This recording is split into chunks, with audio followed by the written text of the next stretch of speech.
सुप्रभात बच्चों।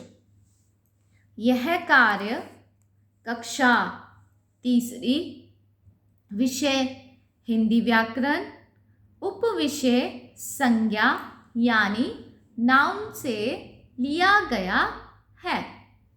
इस कार्य का लिखित सार आपको 19 अप्रैल 2021 को भेज दिया जाएगा।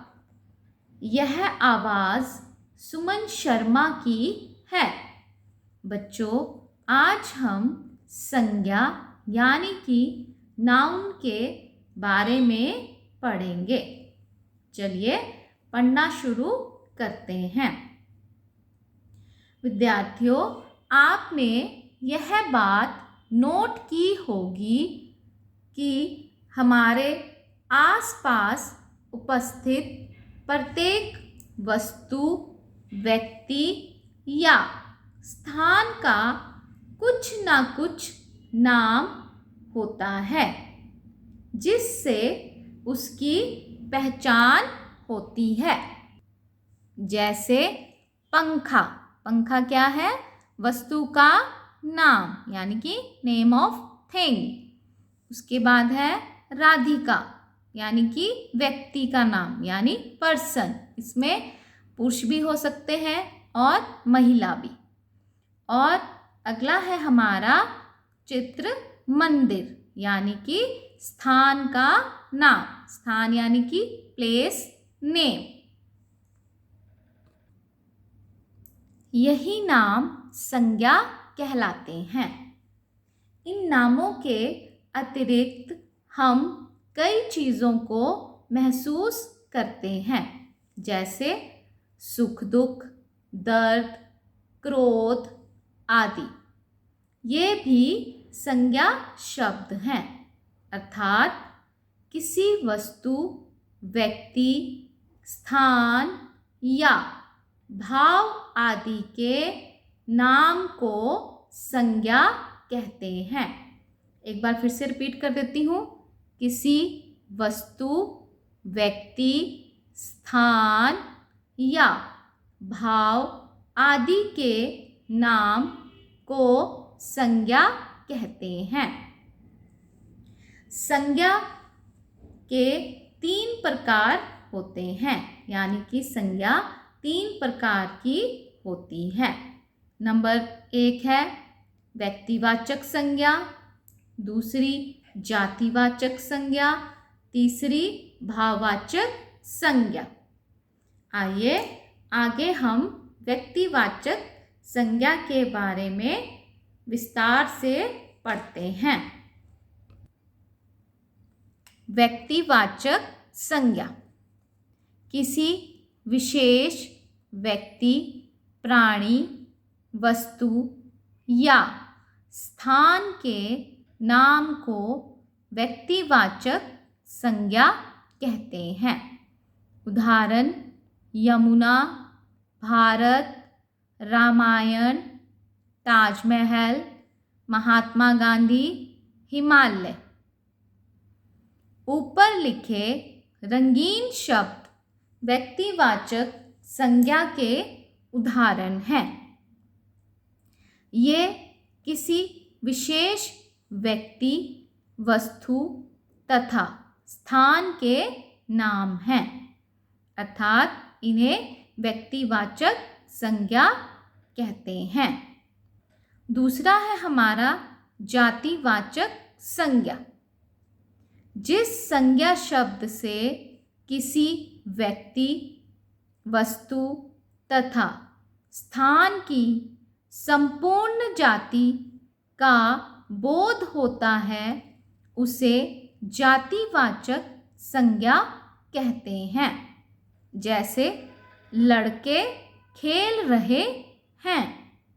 दूसरा है आकाश में पक्षी उड़ रहे हैं। अगला वाक्य है अलमारी में पुस्तकें रखी हैं। ऊपर लिखे गए वाक्यों में आए रंगीन शब्द लड़के, अलमारी, पुस्तकें, पक्षी, किसी विशेष व्यक्ति, वस्तु तथा स्थान की ओर संकेत ना करके संपूर्ण जाति की ओर संकेत कर रहे हैं। अतः ये सभी जातिवाचक संज्ञाएं हैं। उदाहरण: बकरी, पर्वत, पक्षी, इमारत, आदमी, पेड़ आदि। ये सब जातिवाचक संज्ञा के उदाहरण हैं। बच्चों, चलिए अब 5 मिनट का ब्रेक लेते हैं। ब्रेक में मैं आपसे कुछ प्रश्न पूछने जा रही हूँ, जिनके उत्तर आप अपनी हिंदी व्याकरण की उत्तर पुस्तिका में लिखेंगे। पहला प्रश्न है, किसी व्यक्ति, स्थान, वस्तु तथा भाव आदि के नाम को क्या कहते हैं? प्रश्न 2, संज्ञा के कितने प्रकार हैं? उनका नाम लिखो। प्रश्न 3, जिस संज्ञा शब्द से किसी व्यक्ति, वस्तु तथा स्थान की संपूर्ण जाति का बोध हो उसे क्या कहते हैं? तो बच्चों, ब्रेक का समय समाप्त हो गया है। चलिए मैं आपको ऊपर पूछे गए प्रश्नों के उत्तर बता देती हूँ। उत्तर नंबर 1, किसी व्यक्ति, स्थान, वस्तु तथा भाव आदि के नाम को संज्ञा कहते हैं। उत्तर 2, संज्ञा के 3 प्रकार हैं: व्यक्तिवाचक संज्ञा, जातिवाचक संज्ञा और तीसरा है भाववाचक संज्ञा। तीसरा उत्तर है, जिस संज्ञा शब्द से किसी व्यक्ति, वस्तु तथा स्थान की संपूर्ण जाति का बोध हो उसे जातिवाचक संज्ञा कहते हैं। अब है संज्ञा का तीसरा भेद। तीसरा भेद है भाववाचक संज्ञा।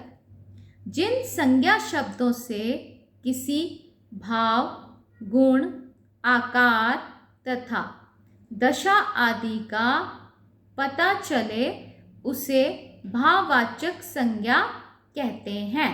जैसे सोनल अपने बचपन की बातें सुनकर खुश हो रही है।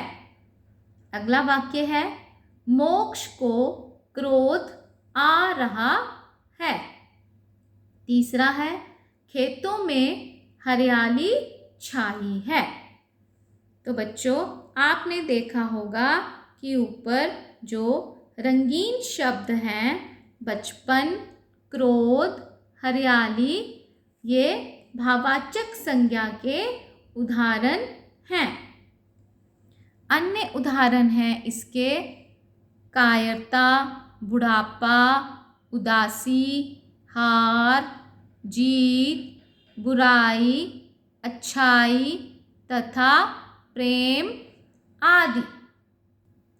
विद्यार्थियों, अब आपको संज्ञा तथा उसके प्रकार अच्छी तरह से समझ आ गए होंगे।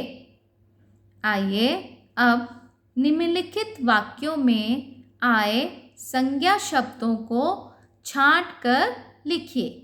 यह कार्य आप स्वयं करेंगे। पहला वाक्य है, वह मंदिर जा रहा है। दूसरा वाक्य है, मोक्ष पढ़ रहा है। तीसरा वाक्य है, ताजमहल बहुत सुंदर है। अगला वाक्य है, मोर नाच रहा है। अगला है चारों तरफ हरियाली है। अगला मोटापा सारी बीमारियों की जड़ है। अगला वाक्य माधव गीत गाता है। अगला वाक्य घोड़ा दौड़ रहा है। नेक्स्ट पतंग उड़ रही है। इन वाक्यों में से आप संज्ञा शब्द छांट कर लिखेंगे। नीचे मैं आपको एक एक्टिविटी दे रही हूँ जिसे आप स्वयं करेंगे। इस एक्टिविटी में दिए कार्य को आप स्वयं पढ़कर लिखेंगे और सभी विद्यार्थी ऊपर दिए गए गृह कार्य को अपनी हिंदी व्याकरण की उत्तर पुस्तिका में लिखेंगे। धन्यवाद।